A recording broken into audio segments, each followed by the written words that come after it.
Bismillahirrahmanirrahim. Assalamualaikum warahmatullahi wabarakatuh. Perkenalkan, nama saya dengan Reda dari Prodi Akuntansi dengan nomor NIM 29 0121 50 125.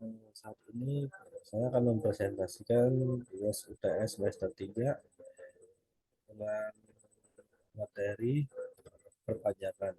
Berikut akan saya lampirkan materinya.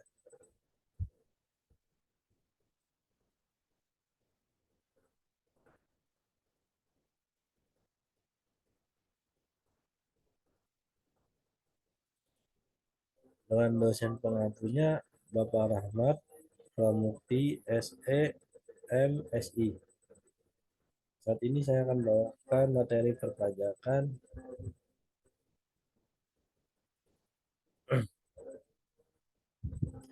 Yang pertama ini objek pajak.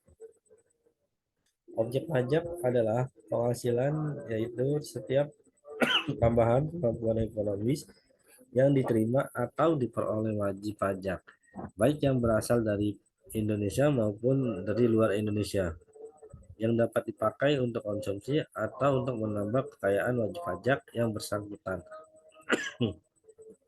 Jadi di sini saya diminta untuk menjelaskan penerapan pengertian, baik yang berasal dari Indonesia maupun dari luar Indonesia, dalam perpajakan di Indonesia dengan memberikan contoh aplikasi pelaksanaannya. Ini pengertian, jadi ini pengertian penghasilannya ya. Jawabannya ini WPDN, wajib pokok dalam negeri.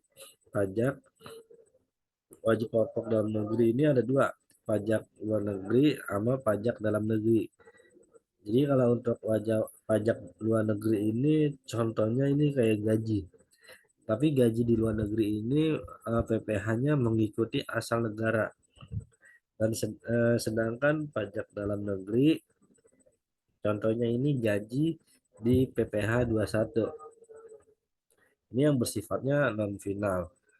Dan yang kedua, pajak dalam negeri ini contohnya hadiah. PPh-nya 4 ayat PPh 4 ayat 2, atau untuk nih apa ya, final, bersifat final. Jadi nanti semuanya ini di akhir tahun akan dihitung semua. Yang non finalnya akan kita hitung gitu. Yang non final ini seperti pajak luar negeri sama pajak dalam negeri, yang contohnya gaji. Kalau untuk finalnya tidak perlu dihitung lagi. Contoh final itu seperti hadiah. Dan untuk soal yang kedua, soalnya jelaskan apa yang dimaksud dengan final pajak. Bagaimana pelaporannya oleh individu atau badan yang menerima. Jadi berikanlah analisis dari sisi kebijakan, apakah alasan diterapkan pajak itu. Jadi pajak final ini adalah pajak yang telah selesai dikenakan kepada wajib pajak saat wajib pajak menerima penghasilan. Contoh pajak final ini ialah pajak atas sewa tanah atau bangunan, PPh final UMKM, pajak atas jasa konstruksi, pajak atas penjualan saham, dan lain-lain. Pelaporan pajak final dapat dilakukan oleh individu maupun badan usaha. Untuk soal yang ketiga ini kita akan menghitung tentang PPh ya, PPh 21. Yang pertama, soalnya ini Bapak Kusuma mulai bekerja di PT Mulia pada tanggal 1 Juni 2021, gajinya belum berubah dari mulai bekerja sampai sekarang.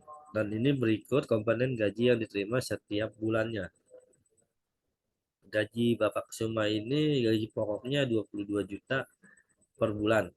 Dan untuk premi jam sosteknya tapi dibayarkan perusahaan 500.000, iuran pensiun dibayar perusahaan 600.000.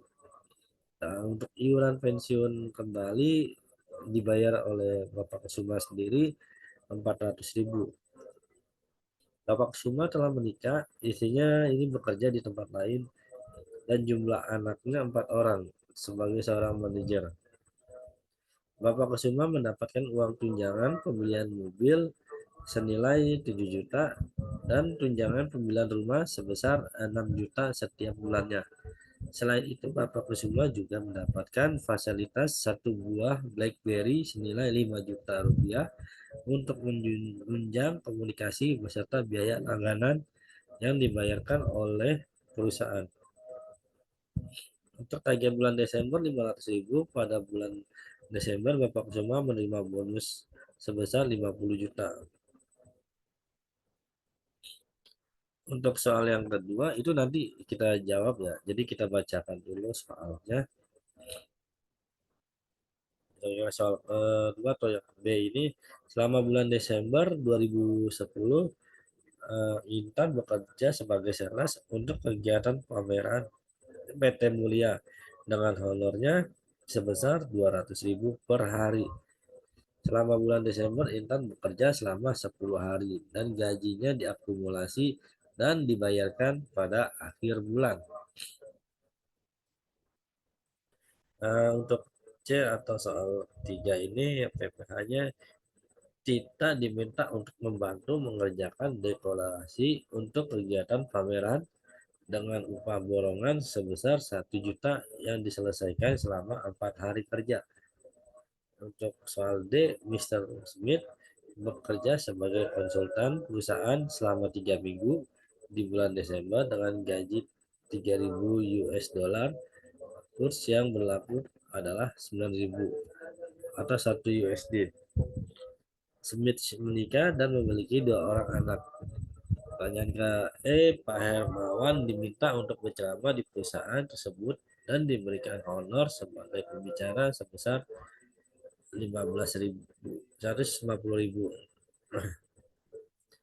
Jadi pertama hitunglah jumlah PPh 21 yang harus dipotong perusahaan gaji dan bonus yang dibayarkan Bapak Kusuma di bulan Desember. Dan kedua, hitunglah PPh 21 yang dipotong dan dari honor yang diterima Intan, Tita, dan Pak Hermawan. Dan yang ketiga ini, hitunglah PPh 26 yang dipotong dari honor yang diterima Mr. Smith. Yang kita jawab pertanyaan yang pertama, yang A ini ya PPh 21 atas gaji setahun. Kita hitung langsung setahun ya.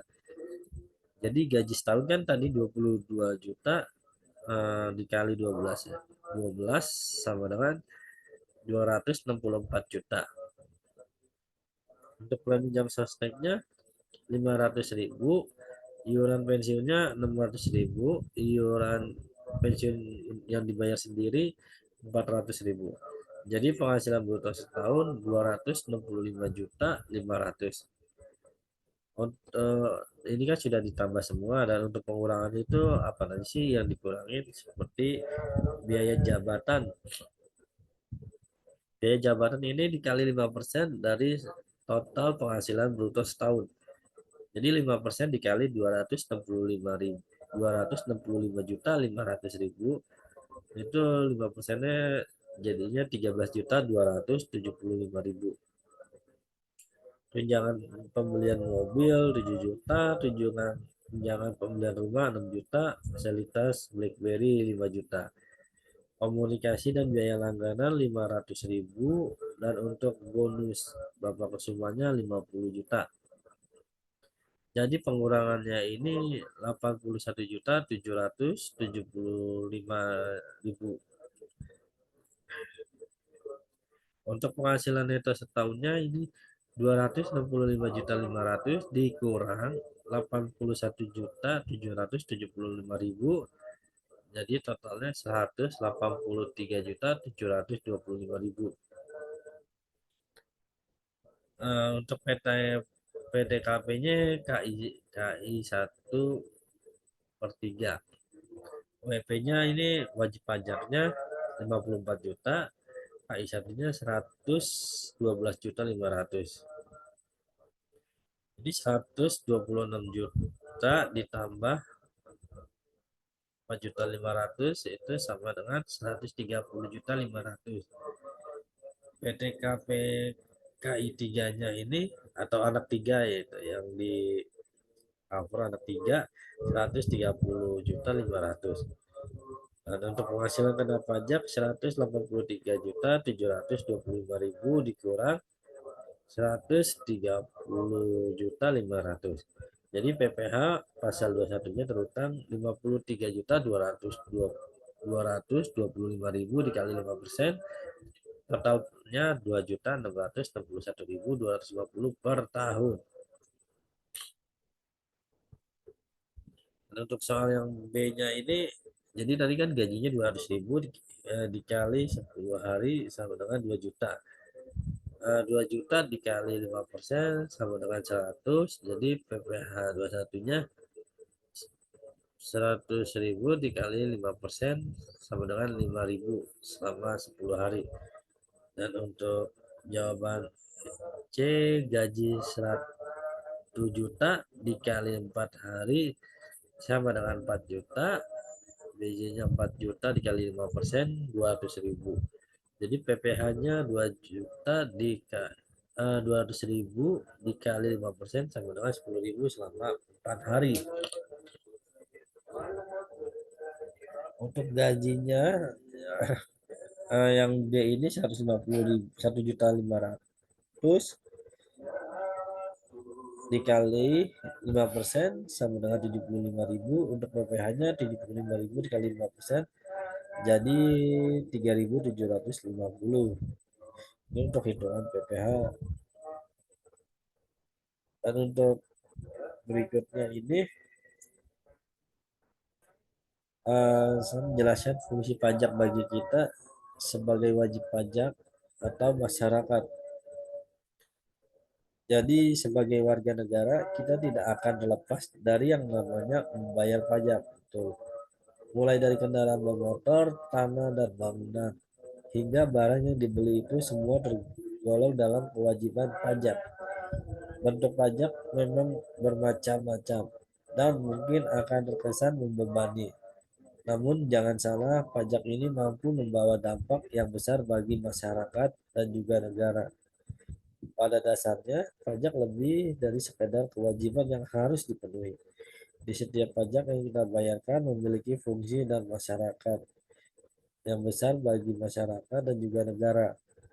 Hadirnya infrastruktur jalan dan bangunan yang memadai, taman kota, lapangan pekerjaan, hingga fasilitas pendidikan dan kesehatan yang dikelola oleh negara adalah bentuk dari penyaluran pajak yang kita bayarkan.